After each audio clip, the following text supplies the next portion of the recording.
am studying in 4th standard. I wish you all a very happy 79th Independence Day. It's an honor to stand before you today on this auspicious occasion. It's my pleasure to welcome your honorable dignitaries present here, respected teachers and my dear friends.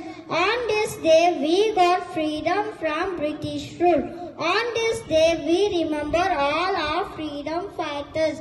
This day we hoist Tiranga and sing our national anthem. Tiranga means three colors: saffron, white and green. Saffron stands for sacrifice and courage. White stands for truth and peace.